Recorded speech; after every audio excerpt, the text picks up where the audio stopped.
The United States Senate blasts the administration officials responsible for the Chinese balloon flying over America. And we're not just going to focus on any senators today. We've got four of them that I really want to highlight here. Senator Tester from Montana, which is where the balloon was sighted early in its trajectory and its flight path. We've got Senator Murkowski from Alaska. She's very angry. She says, Alaska is kind of like the first state on the path, and you didn't do anything to protect our state. We've got Susan Collins, who's coming in from Maine. She's very upset about this, wondering about the plotted path that the balloon flew over. And we also have North Dakota, who says, why don't you guys just shoot this stuff down at the very beginning? So the Senate's unhappy. And I want to start with Senator Tester from Montana, because he was very fired up. He said that these balloons scare the absolute hell out of me. He says, you better have a plan for this next time, and I hope that you do. Here is Senator Tester from Montana. It was a really robust budget last cycle. And again, this is from the Senate Appropriations Committee. So they talk about money, very powerful committee. If you need money, you go to them. And so this is the committee asking Biden officials about money. Do you have enough money? Do you have a budget for these balloons? Do you have any plan to stop this from happening again? I don't remember hearing about anything that dealt with balloons in the budget. Do we have a plan on what we're going to do next time this happens? Senator, thank you. As you know, in the National Defense Strategy from 2022, the PRC is the pacing challenge. And I know, but what about the balloons? All right, let's actually skip that, because what I forgot to do is go through her opening statement, which would make a lot more sense if I started there. We'll come back to that one. The opening statement is this whole segment up here that we just glossed over. So I want to introduce this woman. Her name is Honorable Melissa Dalton. She's the Assistant Secretary of Defense for Homeland Defense and Hemispheric Affairs, right? So that's her title there. You can see what she is going to be testifying about the balloon. This is her opening statement. Let's listen. Melissa Dalton, and by General Sims. Melissa Dalton, you may start. Good morning, Chairman Tester, Vice Chair Collins, and subcommittee members. Thank you for convening this important roundtable this morning. I know that the recent events surrounding the PRC's high-altitude surveillance balloon have directly affected a number of your states. I wanted to provide you with a brief overview of events before turning over to my colleagues and answering any questions that you have. The balloon entered our U.S. Air Defense Identification Zone and then airspace over Alaska on Saturday, January 28th. It was over Alaska for a short period of time and then flew over Canada. We continued to track and assess the balloon, learning more about the PRC's capabilities and tradecraft. Okay, that's that big excuse they've been using for a long time. We wanted to monitor it. They weren't spying on us. We were spying on them. In fact, they just delivered us a nice little spy package, and we're like, oh, perfect. We can just watch this thing float all overhead. They just got to lay back in their lazy boy recliners and like, oh, perfect. The Chinese are here. Great. Cancel our spying plans to China. They're here. So we'll just watch their balloon. I don't believe that. Okay. Now, I think that's probably a useful benefit, but is that the primary operation of national defense? National defense is to defend the nation. That's priority one, right? Being able to observe your enemies while they're penetrating you is not the primary goal. On Tuesday, January 31st, the balloon entered U.S. continental airspace. We were able to protect against PRC intelligence collection, which was straightforward since we knew where the balloon was. The president was briefed that same day, and through National Security Advisor Jake Sullivan, directed the U.S. military to refine and present options to shoot the balloon down. Jake Sullivan, he always appears in these very complex situations, doesn't he? The military recommended taking the balloon down over water. Waiting to do so had three benefits. First, it gave us additional time to observe the balloon, again, assessing the PRC's capabilities and tradecraft. Simultaneously, we protected against intelligence collection, which again was relatively straightforward since we knew where the balloon was. So I don't know what that means. We were able to protect against intelligence collection since we knew where the balloon was. Does that mean that they can stop the transmission of data, right? It's Hoever vacuuming up all of what it's surveilling. So they were able to stop it because they could track it? Second, this allowed us to refine options and decrease the risk of debris causing harm to civilians. Please bear in mind, the balloon itself was 200 feet tall. Whoa. With a jetliner-size payload. Whoa, it was a We jet. consulted with NASA, who analyzed and assessed the potential debris 200 feet tall and the size of a jet. Huge. field that the balloon would create based on trajectory, weather, and the estimated payload. And third, waiting to shoot the balloon down over water improved our prospects at recovery, which are ongoing.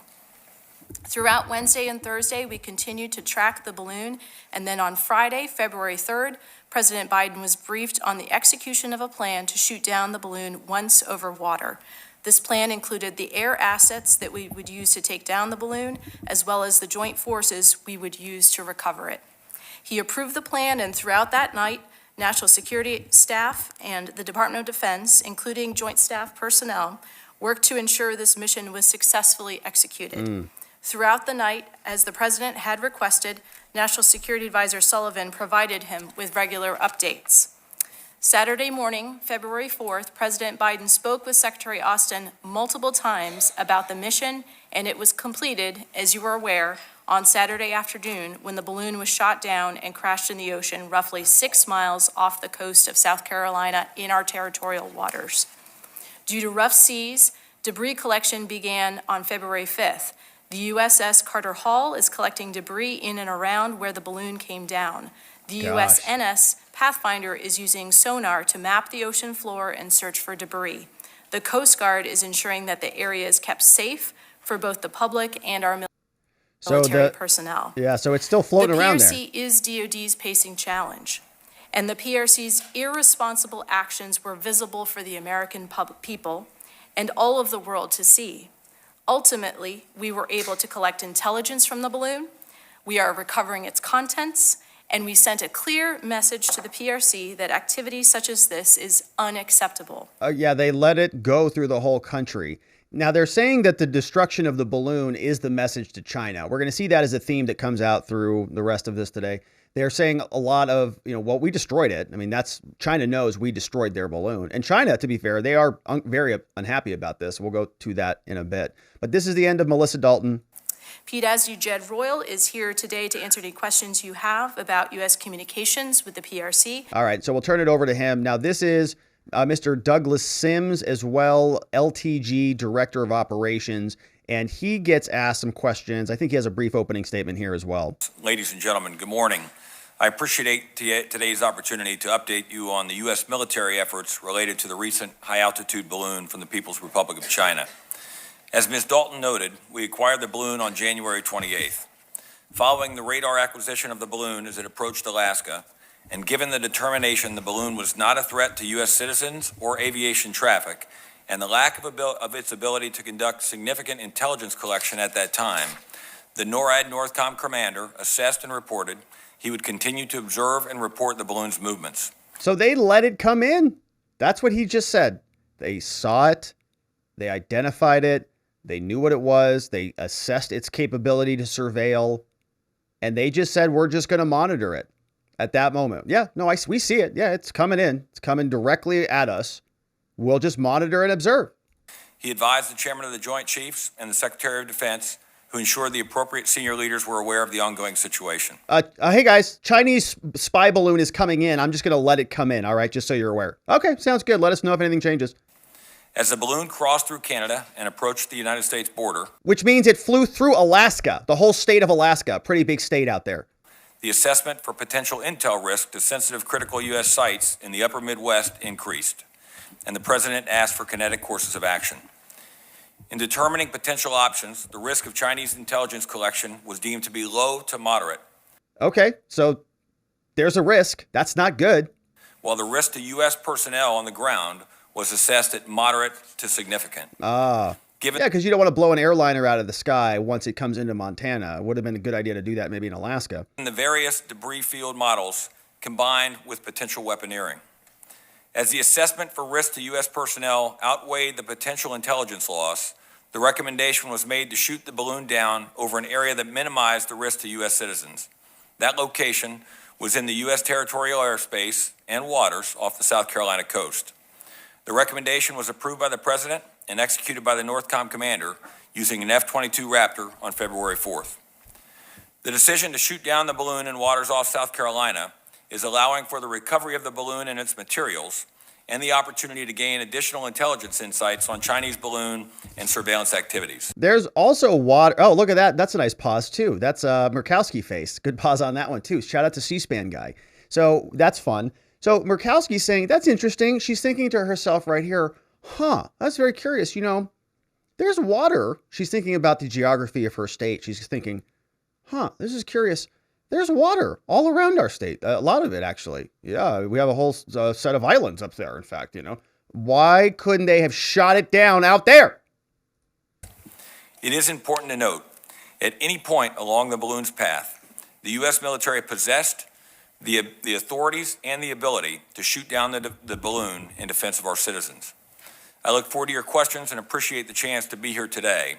And I should add that Vice Admiral Joyner, the Joint Staff J8, is here to address any resourcing questions, and I'll do my best to cover operationally related items.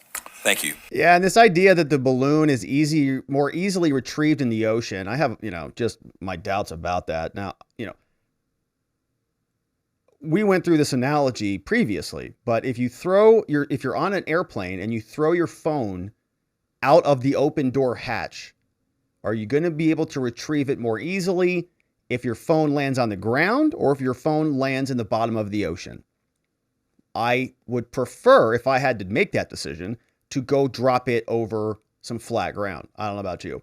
But all right, so those are the people who are there. There's two other individuals who are also speaking, but we're focusing on these senators. They're all in the border states, and they're getting a lot of attention because their border was crossed by the Chinese. I'm sure our border's crossed down here in Arizona on the southern border by the Chinese all the time, but they're not in a balloon, so nobody really cares about that. Plus, there's a few other, 100,000 or million people also coming over, so who cares about it anyways? But this is Senator Tester from Montana, who has a lot of problems with a Chinese balloon popping up and having his constituents taking pictures of it and calling his office and freaking out about the communists invading our country. Department, it was a really robust budget last cycle. I don't remember hearing about anything that dealt with balloons in the budget. Do we have a plan on what we're going to do next time this happens? Senator, thank you. As you know, in the National Defense Strategy from 2022, the PRC is the pacing challenge. I know, but what about the balloons? I got all the other stuff, and we deal with it. Absolutely. Is there money in the budget, or if you're not into that, if you're not in that pay grade, Yep. do we have a plan for when this happens again and what we're going to do and when we're going to do it?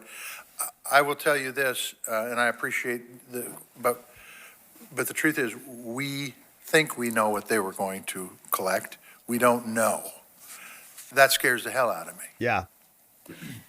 Senator, thank you. It is incredibly serious, and please know, as we are recovering the balloon and learning more about it, and also kludging that with what we learned last week, we are building our understanding of what capabilities they have, what we need to do going forward. And what about, and I'm over time, and this is the last thing, so you can answer, I hope. Do we have a plan for the next time it happens and how we're going to deal with it? Because quite frankly, I'll just tell you, I don't want a damn balloon going across the United States when we potentially could have taken it down over the Aleutian Islands, no offense to Alaska, or in some of the areas in Montana. And I understand public health. I understand doing damage. I understand that could have been a nightmare. But the truth is I got a problem with a Chinese balloon flying over my state, much less the rest of the country. Senator, absolutely. We sent a very clear message to the PRC when we shot it down in our sovereign airspace, in our sovereign waters, that has established that deterrent line. Jed, if you maybe turn to you in terms of communications with the PRC. Yes, thank you, ma'am. We continue to conduct outreach to the PRC. We conducted outreach during the course of the events last week and have attempted subsequently. Part of the plan is to encourage the Chinese administration to open their lines of communication. You can tell the folks at 11:30 that in classified session, I want to know what our response is going to be for the next balloon that comes over. Yeah, I want to know too. Response. Sure, thank you, sir. Susan Collins. Yeah, want to know what ultimately happens, right? The answer should be it's really kind of one of two things. It's either, well, we're going to let them do it again, or we're going to blow it out of the sky immediately. Is there another strategy? Now, of course, you don't want to, I guess, tell your enemies what you're going to do normally, unless it's an invading your country, right? Now, if they come out and they say, well, we don't want to do this classified briefing and we don't want to tell the Chinese what we're doing. Do you really need to like have a strategy about defending your homeland? Doesn't everybody kind of know you just defend your homeland, airspace? There was a great comment that came in a super chat. See if I can grab it. But the point that was made was that if this had been any other type of vehicle that was a threat, it would have been blown out of the sky. We'll get to that at the end of the stream. Here, newbie of death is in the house. If it was a commercial airliner full of civilians not obeying radio diversion, they would have shot it down immediately wherever it was.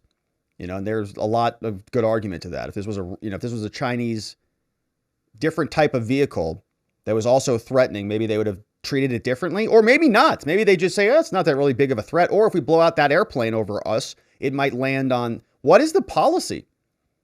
He says it scares the hell out of him. He says, hopefully they've got a plan next time. It's either going to be take it down or let it go. Not really very useful. And so we've got Senator Murkowski, we've got Susan Collins, we've got North Dakota, and Susan Collins and Senator Murkowski in particular are angry. Murkowski is yelling at these people. How dare you ignore Alaska? We're part of America too. And so we'll go there in a minute. But first, let's remember that if our country gets invaded, we all need to be healthy and wealthy and wise. And one of the ways to be healthy is by going to fieldofgreens.com, where you can get your real organic superfood, because we would all like to lose some of those leftover pandemic pounds. How sick are you of those weight loss ads for weight loss pills and fad diets and all of that stuff? We've all been there. We've all done it. Doesn't work. But you know what does? Eating healthy, especially healthy servings of fruits and vegetables every day. You do that, and I would imagine the weight probably falls right off. But look, vegetables, not a fan. Fruit, who's got time to prepare all of that every day? Instead, we can talk about Field of Greens. Field of Greens is a science-backed formula that you're not going to find in any other product. This is about proper nutrition, which reboots your metabolism so you can burn calories faster and lose weight the healthier way. And Field of Greens is the only brand backed by a better health promise. Yes, you're going to look and feel healthier, but the greater proof is going to come at your next checkup when your doctor says, wow, you've lost weight. Whatever you're doing, keep it up. All right, let's get you started. Go over to fieldofgreens.com. You'll save 15% off your first order. At fieldofgreens.com, they have a lot more than just the organic superfood called Field of Greens. All sorts of stuff to help you sleep, collagen to make you feel whatever, all that stuff, good stuff does. It's amazing. Be healthy, be well. Go over to fieldofgreens.com and use code Robert. Don't forget to use code Robert. All right. And so now, Senator Murkowski from Alaska is very upset about the Chinese balloon entering America through her state. And she lets Biden administration officials know. Chairman, and I appreciate that you and the vice chair have called this meeting so timely. As an Alaskan, I am so angry. Whoa. I want to use other words. Whoa, like what? But I'm not going to. F and M and A and the F fact and of the matter is, T. Alaska is the first line of defense for America, right? If you're going to have Russia coming at you, if you're going to have China coming at you, we know exactly how they come. They come up and they go over Alaska. Sometimes they go on the top, sometimes they go straight across, but Alaska is it. And thank goodness the Pentagon, the Department of Defense have recognized where we sit on the globe to take care of the rest of this country. And thank goodness that we have invested the resources to make sure that we have the eyes on the skies and every place else. More fifth-generation fighters sitting there in the state of Alaska. We know that. We're proud of it. Use them. Everything that we do to stay focused, whether it's Cobra Dane out in the Aleutians or whether it's Clear Air Force Base that has a long-range discrimination radar, or out in Greeley where we have the ground-based missile defense, we're ready. We're ready, man. But they didn't use them. They just said, well, I mean, well, it's just a Chinese balloon. I mean, do you really want to scramble the jets for that? Blinken's meeting with them in like 3 days. This could cause a big international problem. So I guess we'll just let it float over. It's pretty high. How high is it? 65,000 feet? Oh, okay, so that's like higher than commercial airliners is what they're thinking? Perfect. So people probably aren't going to see that. So we'll just let it float over. And to the point that Senator Collins makes, it's like this administration doesn't think that Alaska is any part of the United States. And of course, the video goes out right there. To get to the United States, any part Senator Collins makes, it's like this administration doesn't think that Alaska is any part of the United States, of the rest of the country right here. To get to the United States, you've got to come through Alaska. So when we see it first, as we did, as we all knew, and as you have suggested, Mr. Royal, I think you suggested, we knew when we first got eyes on this that this balloon was not a weather station. This was not collecting weather information. We knew that. She's so mad. And so think about it. She wants to say idiots. From Alaska's perspective, you said, Ms. Dalton, that the clear message here, we sent a clear message to the PRC when we shot this down in our sovereign waters. After the fact, yeah, on the other side of the country. Seems to me the clear message to China is we got free range in Alaska. Yeah. Because and the country. They're going to let us cruise over that until it gets to more sensitive areas. Tell me where the sensitive areas are. Alaskans have stepped up willingly and support our military. But when we're talking about the sovereign waters and the sovereign territories of this country, Alaska is part of that. I love this. I love the states lecturing the federal governments. Hey, you have taken away from us our ability to defend ourselves. You have said that you have exclusive jurisdiction over the borders and over national security and over the military. And you lecture us all the time about how it's all classified and we can't know this, that, and the other thing. And you can't even stop a stinking balloon from crossing into our country.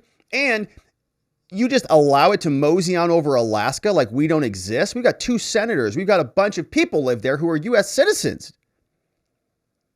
And they're just thinking of them like they're an afterthought. So I know we're going to have an opportunity for more information in the classified brief. I've already received one, and it was pretty thorough. And I think that the American public deserve more than they have seen in terms of transparency about why this spy balloon was allowed to spend 2 days. Yeah. Floating over Alaska. To spend 2 days. I don't know why this video is being difficult here.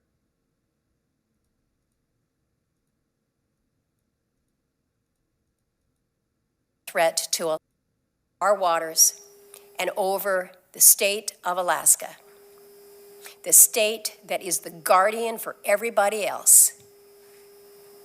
And you're saying that at that time, there was not a threat to Alaska citizens or assets that we have, and that the risk assessment rose later as it was coming into the rest of the lower 48 there.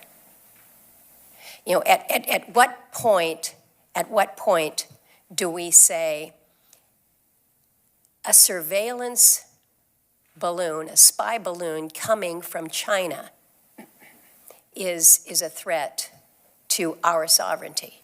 It should be the minute It crosses. it crosses She's right. the line, and that line is Alaska. She's right. 100%. The question that I have, and I apologize that it's taken me this long to get to the question, It's but okay. I'm really concerned It's okay, about Lisa, what you're on we a roll. have Get it. identified as these data gaps. We know that we have seen balloons previous that were also the surveillance balloons. We didn't realize until later because we weren't able to do the analysis until later. This committee is the Appropriations Committee. If we need to spend the money to make sure that we don't have gaps in our own data, that what we see is clearly understood, we need to know how to fund that.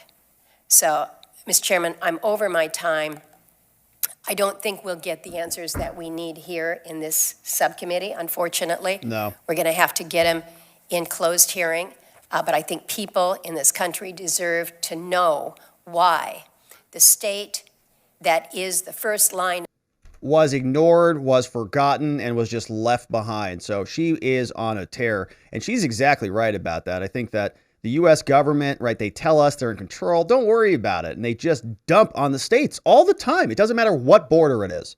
They don't care. Chinese coming across Alaska, Montana, Chinese coming across the southern border, drugs, fentanyl coming across the southern border. They don't care. But it's their exclusive jurisdiction. They're supposed to be in charge of it. They're supposed to protect the citizens within those countries, within those states, as the leader of the country. Instead, they put Americans literally at risk, right? They put American, now nothing happened, but for a big several days there was a real possibility that China had something they didn't know, or, mistakes are made. They don't know every single facet of what's in that thing. Probably why, if we're being honest, they blew it up over the water and they didn't want it to land on the ground because they don't really know what is in there, right? You can't possibly know everything that's in there. You have to account for the unknown. And so they blew it up over the water to protect themselves. And, maybe that was the right call.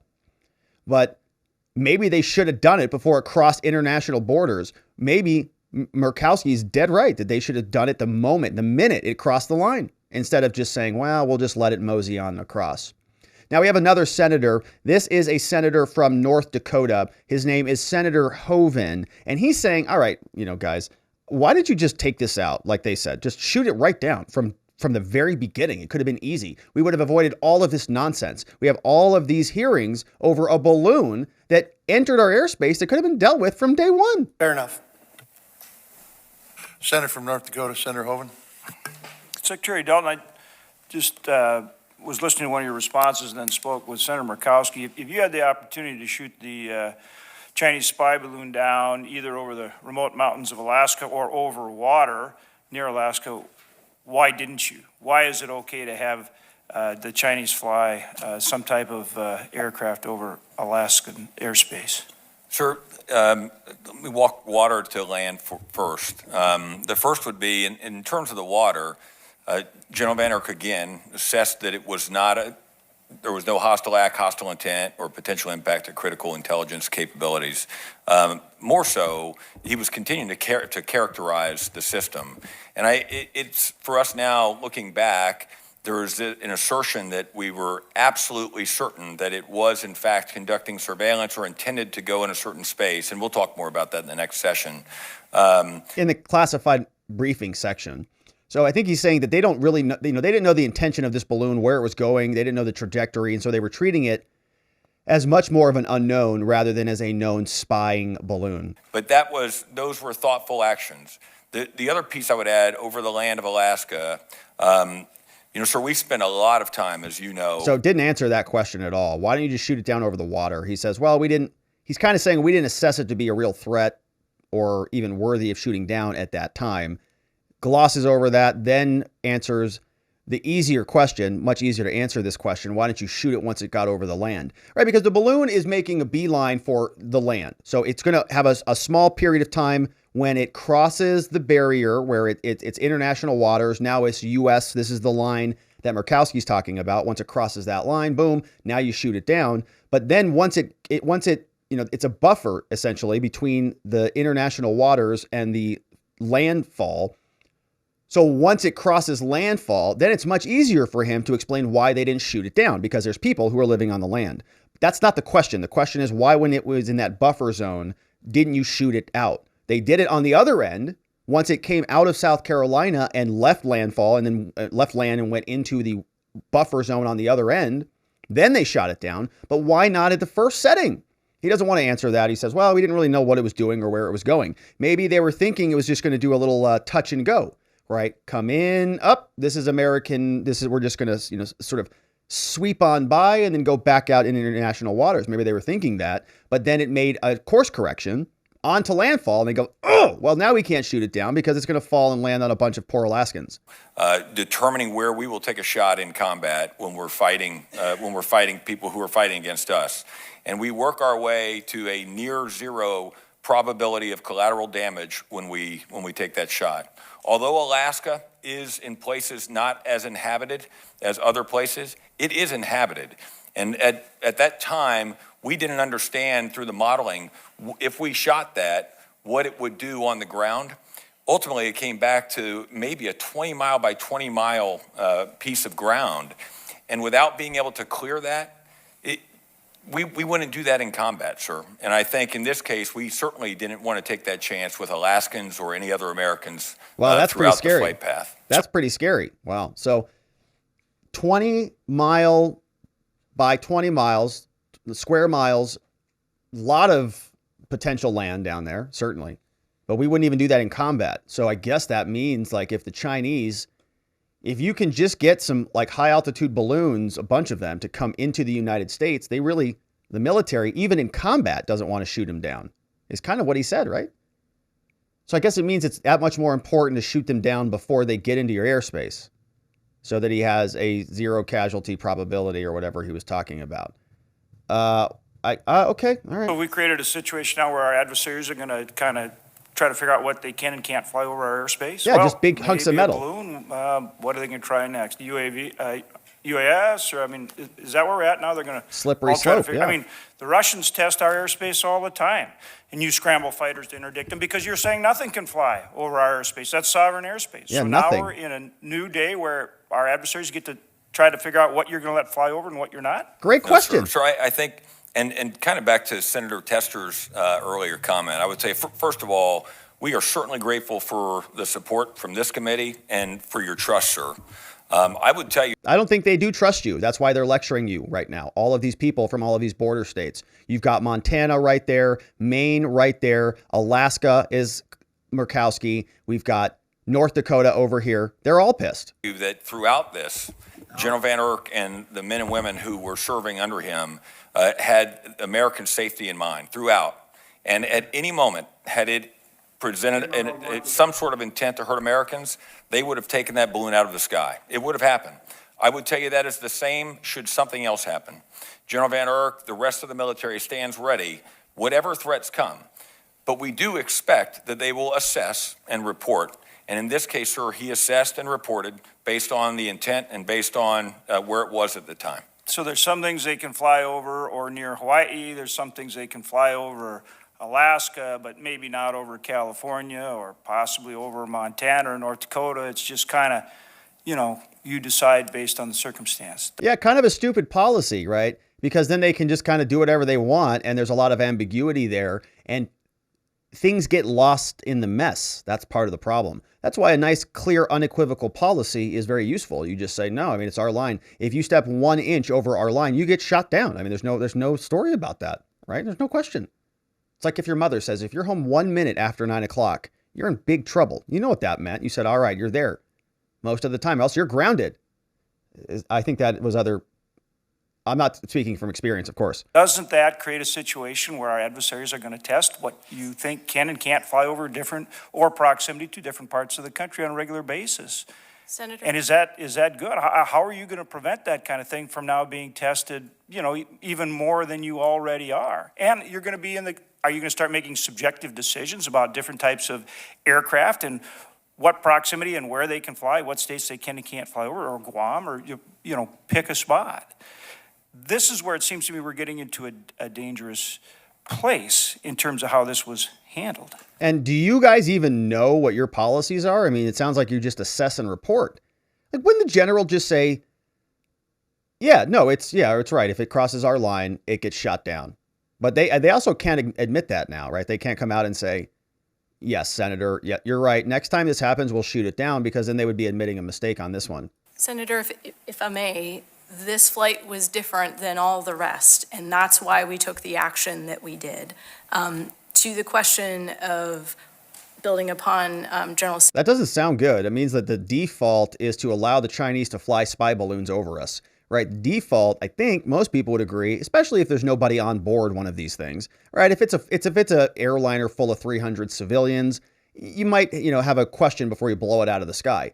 But this is a totally unmanned spy balloon. They knew what it was. Why would they even why wouldn't the default be automatically just, you're gone? Sims notes about why we didn't take it down over Alaska. A key piece of this is the recovery. For us to be able to exploit and understand this balloon and its give me a capabilities break. fully. If we had taken it down over the state of Alaska, which is part of the United States, or in the waters, in the Alaskan waters, it would have been a very different recovery operation. As Senator Murkowski knows, they didn't want cold water. They liked the oceans in South Carolina better. Yeah, a little better beach time out there. Water depths offshore, the Aleutians, at They're 6+ cold. nautical miles, go very quickly from about 150 feet to over 18,000 feet near the Bering Sea. The winter water temperatures in the Bering Sea hover consistently in the low 30s, Too which cold. would make recovery and salvage operations What a very joke. dangerous. Additionally, the northern portion of the Bering Sea has ice cover, It's which cold can be water, extremely man. dangerous, which would induce additional risk. So again, a key part of the It's calculus cold. for It's this cold. operation The water's was cold. the ability to salvage, understand, and exploit the capabilities of the high-altitude balloon, and we look forward to sharing that with you in a classified session and also openly as we learn more. Wow, yeah, it's cold water out there, boys. You don't want to get in there. You know what happens when you get in very cold water. And she's saying, we're just thinking about our recovery efforts, and we spied on them. We spied on them harder than they spied on us. You're welcome, America. Just the chairman, just finishing up here. Those are the kind of things I think are important. People want to understand that. People support our men and women in uniform. We appreciate what you do. We owe you our lives, and we are deeply thankful for that. But Americans don't understand this situation, and so they need to understand why the decisions were made that were made, and whether or not that is what is best for national security. And just the final quick question is, could that balloon not be forced down some way other than shooting it down? Obviously, we have aircraft that can exceed that altitude. And so just a final question, couldn't that have been forced down some way rather than shooting it down, which would have, in a lot of ways, been better? You avoid the risk to people on the ground and you get it intact. Yes, sir. Sir, and we'll talk in the next session, I believe, about some thoughts. We didn't have the ability to capture the balloon or bring the balloon down with a particular munition that we thought would make it less dangerous. And quite frankly, we didn't know where it would go if we were to somehow impact its flight path at that point. Yeah, they can't figure it out. So they're, our multi-trillion-dollar defense department that's, built with all sorts of technology to, handle this type of stuff. They can't figure it out, so they just let it mosey on through the whole country before finally shooting it down on the other end. Amazing. So you can see why the senators are upset about it. I think they'll continue to be upset about it because they got no real answers. A lot of weird excuses, kind of like, excuses why your homework's late the next day at school or something. But I don't think the American people are buying it. In fact, I can see many of you are not buying it in the chat in real time. It sounds like a bunch of excuses. So right across the hall, there was another hearing taking place. This was in the Senate Foreign Relations Committee, and we've got two clips from this one from Rubio, and now Rubio is, this one's kind of a dull to listen to, but Rand Paul's excellent. Now, he is always talking about COVID and origins, where the Chinese are, where they fit into that piece of the puzzle as well. So I'll listen to both of these. Rubio, I wanted to play this one because the answer from, this is in the Foreign Relations Committee, Senate Foreign Relations Committee, and they have this woman here who is the Deputy Secretary of State. So I wanted to introduce her. I don't think we've heard from her on this program before, but her name is Wendy Sherman. She is the Deputy Secretary of State. So she's sort of the second in command to Anthony Blinken. That was the guy who was going to go over and meet with the Chinese at that time. But she's giving kind of a State Department answer. We heard that kind of the military response previously, but we want to know what the State Department says about this. What do they think about this? And how does the Biden administration fit China into their worldview? We have different presidents and they have different foreign policy, sort of zoomed out strategies. Rubio is detailing what his vision is of the world, and he's asking the State Department what they think. Broader, because I think it's important to understand sort of the strategic vision behind our tactics on everything that we do. So if we go back to the late 80s, early 90s, end of the Cold War, and the gamble at the time was, if we created this international economic order led by the U.S. and the West, built on this global commitment to free trade, that this notion of that this trade and commerce would bind nations together via trade, via commerce, and international interest and economic interest, that it would lead to more wealth and prosperity, that it would lead to democracy and freedom, basically domestic changes in many countries, and that it would ultimately ensure peace. The famous saying now seems silly that no two countries with McDonald's in them have ever gone to war. That's obviously no longer the case. But the point being is that was the notion behind it. It was what the then Secretary General or Director General of the WTO called that world without walls, rules-based international order. Others call it globalization. And basically our foreign policy has been built around that. Even though it's an economic theory, it basically is what we have built our foreign policy on. I think it's now fair to say that we admitted China to the World Trade Organization, Russia as well.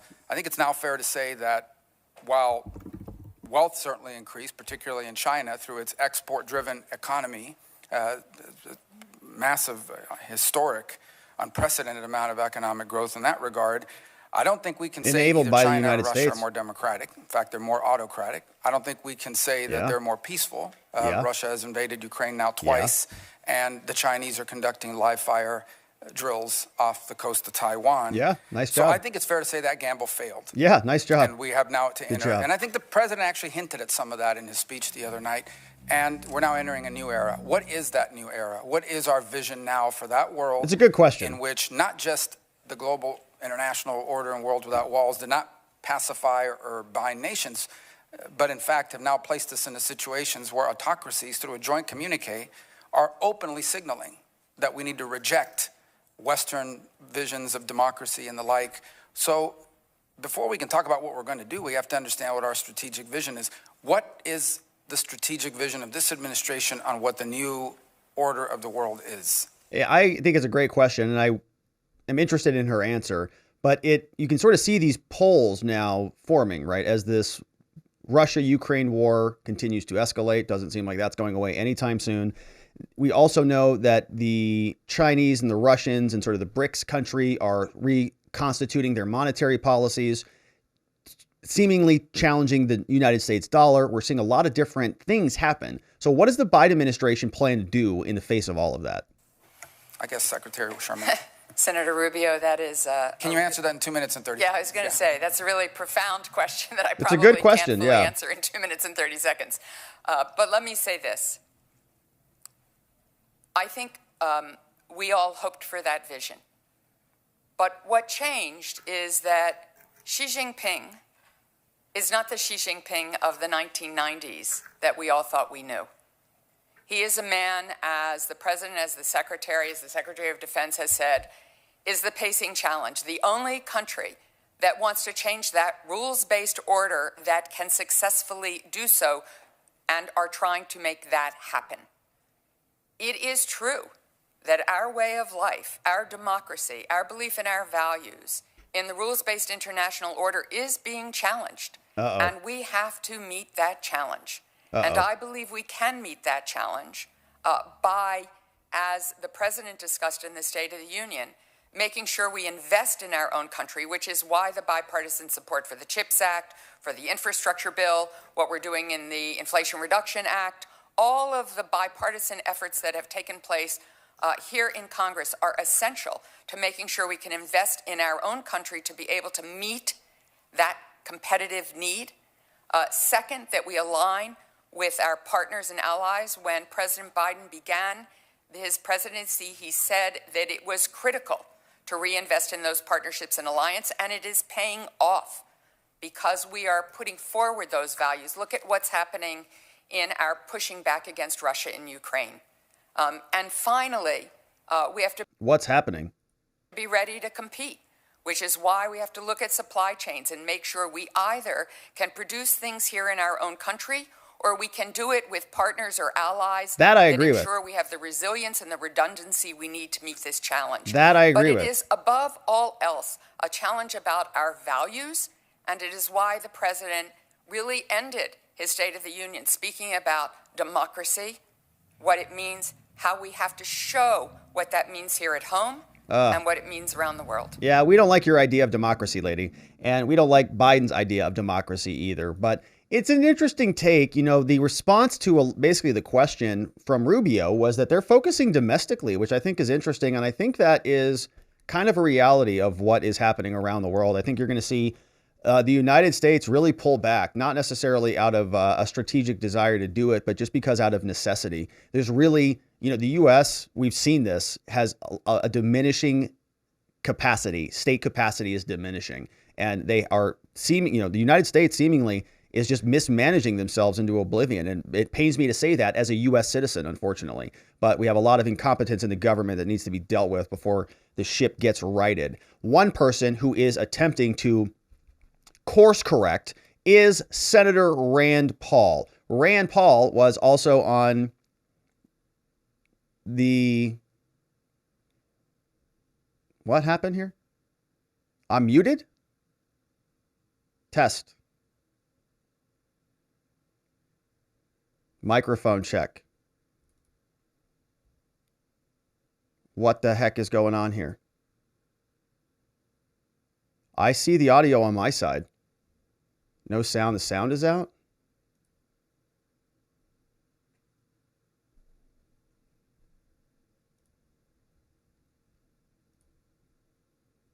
What is going on? Hello? Testing? Test. Test. Test.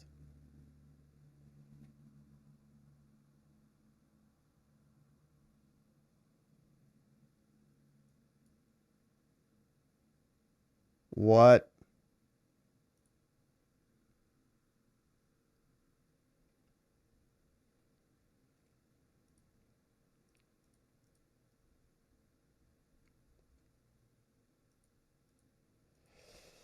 Okay. Well, I think locals is working. I think. So the sound's not working on YouTube. Locals is good. YouTube is not any good. All right. That's a problem. Restarted the default. Let's see if this is working. Hold on.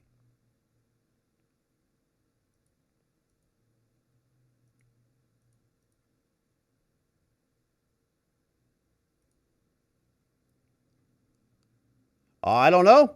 I don't know what's I don't know what's going on over here. I think my restream crashed. I think my restream crashed, which is a big problem. Video's gone too? All right. Well, we're probably just going to have to go over to...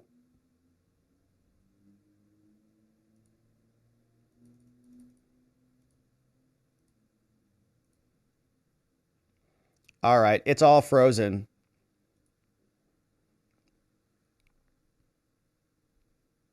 Yeah, it's all frozen. All right. We're just going to finish it up on locals.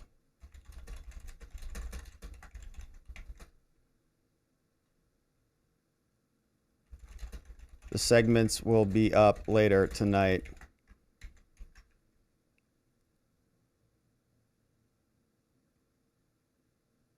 All right, so we'll type a message to YouTube, to our YouTube friends. 1 second.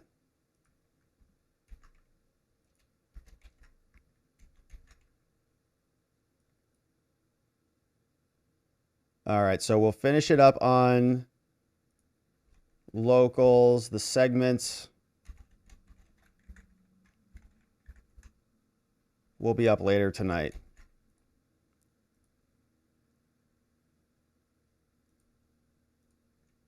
All right, because my restream just crapped out on us. And here is the message.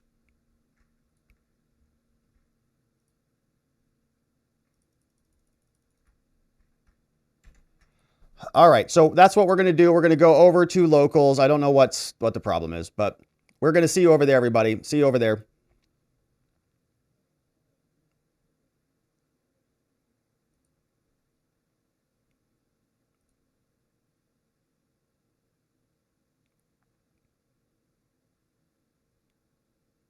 Everything's restarting right now, locals. All right, is this working now? All right, is this working now? Are we back in business now? Hold on. I think we might be back. Are we back now? Are we back now?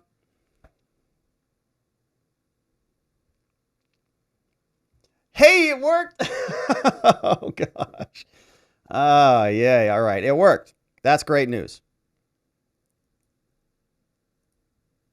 All right, it worked. So my restream driver had the microphone crash, but I did a quick refresh and it didn't lose the stream. So that was a miracle. The tubes were working. It's a miracle. All right. So we have here, let me figure out where.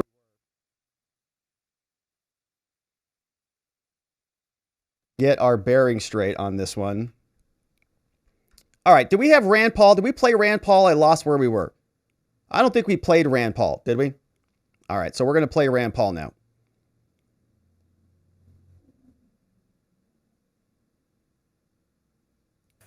Mr. Chairman, it's estimated that between 5 and 18 million people died from COVID-19 worldwide. All right, so this is Rand Paul, Senator Rand Paul on the Senate Foreign Relations Committee, and he jumps right into COVID. We're talking about the balloon from China, but he doesn't really care about the balloon too much. He wants to know about COVID. Estimated that between 5 and 18 million people died from COVID-19 worldwide.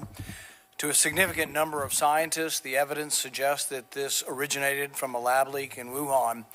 Does the State Department fund coronavirus research in China? Do we fund coronavirus? I don't believe so, but I don't know. I'll double check and we'll get back to you on that, Senator. The answer is yes. Oh, we do. fact and check. It's been going on for more than a decade, and it's done through a program called PREDICT and then the Global Virome. And why this is important is we had 1 million Americans die, and we really haven't had any discussion of this. No hearings, nothing. People are unaware that they're even funding the research. We found out recently through the House unclassified report that money is going from the NIH to American universities to the Academy of Military Medical Sciences Research in China. Follow the bouncing ball. U.S. taxpayer, American educational institutions, China, Chinese military. That's what the U.S. government is allowing to happen right now. We are subcontracting money and sending it over, but millions is coming from the State Department.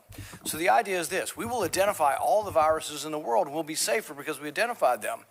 But here's the question: are we safer to have some guy or some woman crawling down a cave 10 hours away from Wuhan, coming up with bat guano, coming up with viruses, and bringing it to a city of 15 million like Wuhan?